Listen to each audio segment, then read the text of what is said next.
Hello, welcome back to PTC'25. We're delighted to be welcomed by another esteemed guest, Roary Stasko, CEO of Telstra International. Roary, thank you very much for chatting with us. Second time at PTC for you, right? How's it going this year? Oh, it's Better awesome. than last year? Hey, first, thanks for having me. Really excited to be here.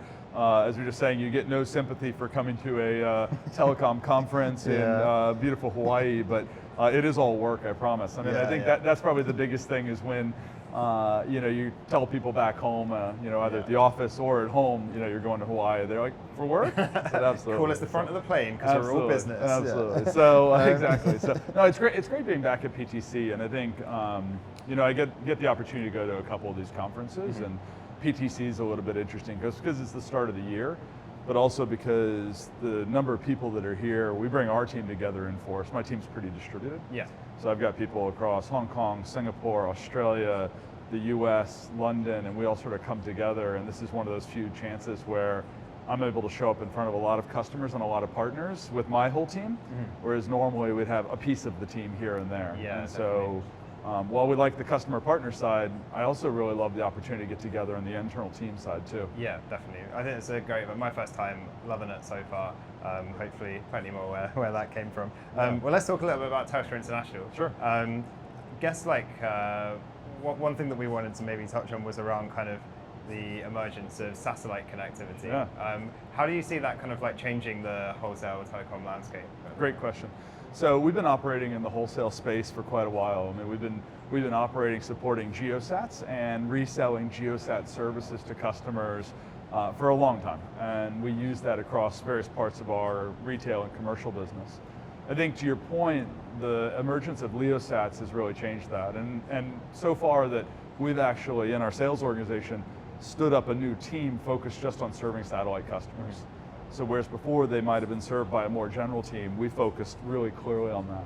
That's been a result of, yes, the resale, but actually the needs that what we see satellite companies and LEOsats, the needs that they're presenting are really unique. They are really focused on how do we build satellite earth stations, how do we connect them, and how do we do that at pace? And so if we think about how SpaceX, OneWeb, Viasat, you pick your satellite company, we look across our geographies, we have a really strong proposition from Australia in terms of the satellite land stations or the satellite ground stations. You gotta say that 5 times after my time. You do a little bit. So how do we build the SLSs? I'll go with that. So how do we, or the SGSs even better. So how do we build those satellite stations? Now, if I unpack that slightly, if I look at Telstra's business, we have this beautiful sort of complement of a very large Australian business with the ability to do site acquisition and build sites, connect sites. We have fiber across Australia, and then we have the subsea. And then we also have a strong presence into Asia. So we have the ability to go to Malaysia or Japan and start to look at how would we do ground stations for satellite companies there. So it's interesting because it's required us to build a new muscle and capacity on the build and deployment side for satellite operators.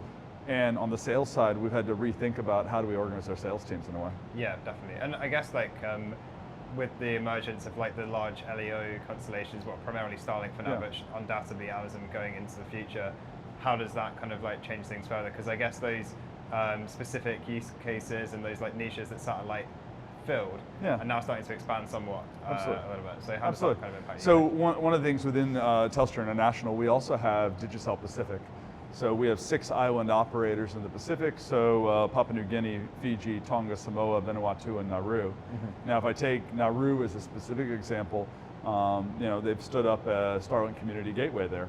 And so when that comes in, that brings in an amount of capacity which geosats weren't able to provide before. Now, does it replace subsea? I don't think it does. I see it as complementary. And I think, yes, we can look globally at the trends of less than 1% of capacity is handled by satellite today and the rest is through subsea. That will change, but they're complementary technologies. And so we have to think about different use cases and different needs. And how do we build those together? So I certainly think we'd be naive to think satellite will not affect our industry. I absolutely think it will. but we have to think about it as what are the customer needs, what are the customer use cases, and then how do we build it together to make them complementary? Yeah, 100%. We've seen a lot of talk in kind of like mainstream press recently about subsea cables and some of the security challenges that they are/aren't facing, depending on who you talk to. How are you guys thinking about kind of that from like a security standpoint, the subsea Absolutely. business? I mean, we have a historical business that was based out of Hong Kong. We have a lot of cable infrastructure that goes in and out of Hong Kong.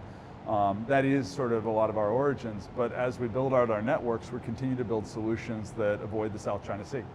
And I think we ultimately go back to, there are elements of security concern, but I think it's actually towards customer demand. Right. And so I like to think of it of how are we serving our customers, what needs do they have, and how are we looking at the routes that they're trying to serve. So yes, we are building a lot more on the Mid and South Trans-Pacific routes in terms of the long haul subsea, between the US to Asia.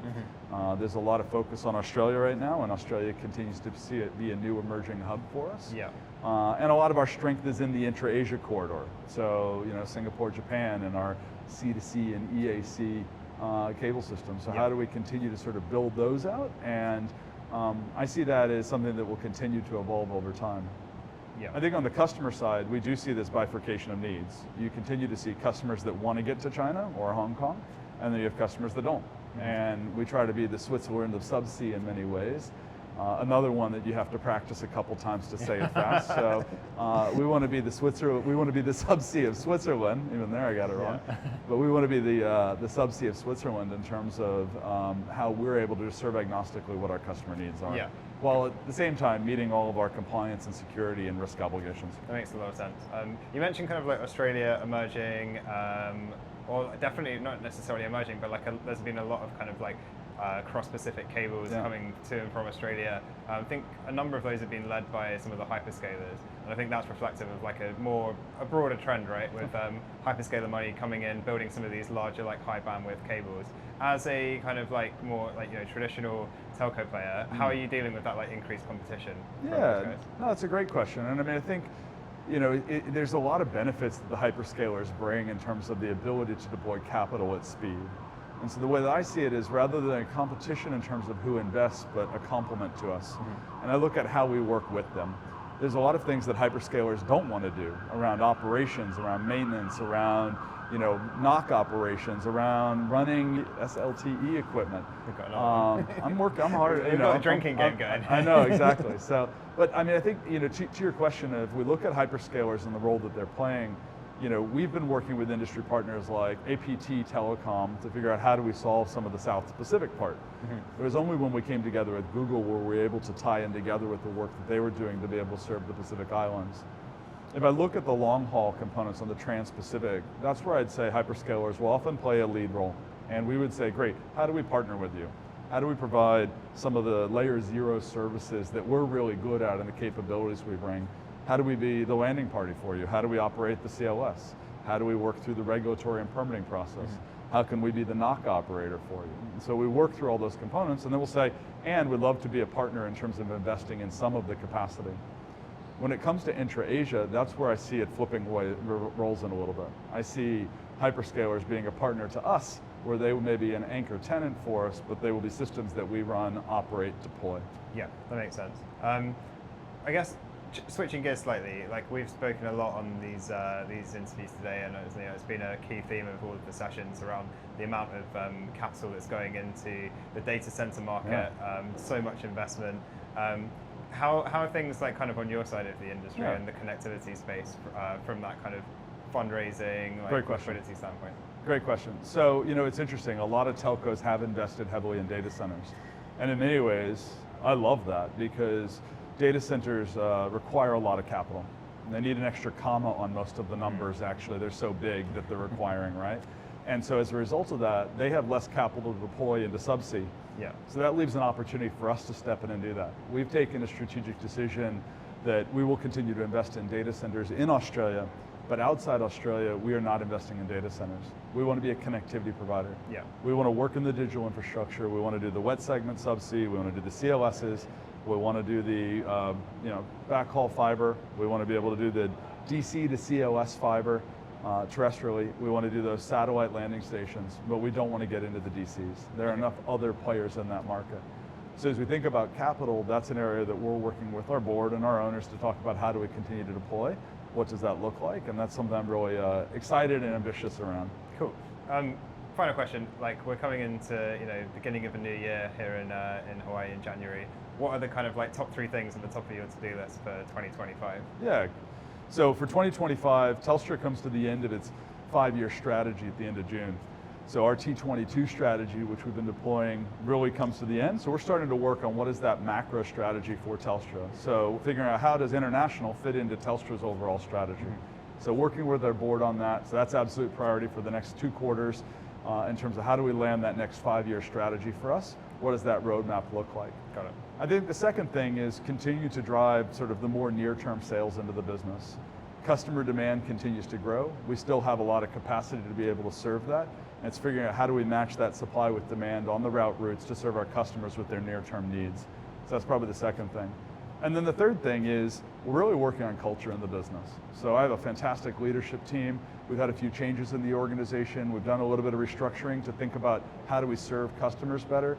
We've reoriented the way we face customers to look at the segments that they're operate in as opposed to the geographies to be a global business. And so as you go through that, there's a little bit of operations you have to work through to make sure everything's working right. And so I'm still working with my leadership team to make sure that we have everything working the way that we want it to. So there's a lot of fun, exciting things over the next busy year ahead. Busy year ahead, a busy year ahead. And I think the beauty of the industry is there was a point in time where we talked about headwinds. And I think at an industry level, we're talking about tailwinds right now.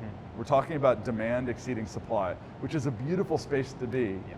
And so the question is how do we move at pace with all the customers, with the hyperscalers, with everybody else that's investing? How do we make sure that we're moving at pace or faster than them to deploy capital, to build systems, to meet those customer needs, to be really differentiated in the market, and to be really clear on our value proposition in the industry? And so I'm really excited about the next year ahead. Wicked. You mentioned that the demand's outpacing the supply. How much of that do you put down to AI generated traffic? Because we've been seeing a little bit, I think it depends regionally, right? Yes. Whether you're starting to already see much higher bandwidth requirements from those use cases. In other areas, not so much yet, but it's kind of anticipated, and we're when is that going to start picking up? Is that something that's you're seeing across the areas Telstra are in? I mean, I think we are all sort of at the front edge of AI, and I think what you see is a hyperscaler's willingness to deploy capital slightly earlier than they see the demand necessarily, but their forecasts are exponential. Yeah. And so I think, but they are forecasts. I think the realized demand, we're still figuring out what is the topology of the network going to look like. Where are we going to have training modules? Where are we going to have inference models? How are we going to be connecting these components? We do see that 30-40% growth year on year throughout Southeast Asia and into Australia, which has been over the last couple of years, and we expect that to continue. And so while there is this growth, we need to be investing now because a lot of the infrastructure is not going to be here in 10 years. Yeah. And it takes a good planning period to be able to get that infrastructure, get the glass in the water, get the systems lit, get the capacity running, and that takes us a bit of time. And so I think that's why we feel the pressure and the speed. I think in terms of the use cases actually driving the data, we do see some of that, but we're building them for the future. Yeah. We're building in a long run horizon here. That makes sense. Rory, thank you so much for chatting with us. Thanks. Really interesting stuff. And Appreciate thank you the to time. everyone for watching as well. Remember, you can check out thetechcapital.com for more news, more views, more industry insights. So thank you very much.